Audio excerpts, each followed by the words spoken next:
नाशिकच्या गोदावरी नदीतील पाणी वापरावर बंदी आणण्यासाठी उच्च न्यायालयात खरं तर याचिका दाखल करण्यात आली आहे। नदीतील पाणी प्रचंड प्रदूषित झाल्यानं पाणी वापरण्यावर बंदी आणण्यासाठी गोदावरी प्रदूषण मुद्द्यावर लढणाऱ्या सामाजिक कार्यकर्त्यांनी याचिका दाखल केली आहे। काही वर्षांपूर्वी उच्च न्यायालयानं दिलेल्या आदेशाचे पालन व्हावं म्हणून सर्व शासकीय यंत्रणांना एक विशिष्ट कालमर्यादा घालून द्यावी अशी याचिकेत मागणी करण्यात आली आहे।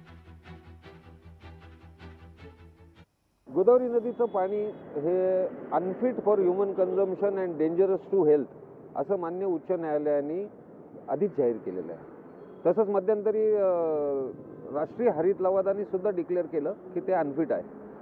आता जर ते पाणी अनफिट आहे, मानवी वापरासाठी तुम्हाला ते हानिकारक आहे असं जर कोर्टच जाहीर करत आहे आणि कोर्टाने त्याच्यावरती अनेक आदेश दिलेले आहेत, परंतु गेल्या 13 वर्षापासून त्या आदेशांचं काही पालन झालेलं नाही आहे आणि गोदावरीची परिस्थिती जैसे तेच आहे।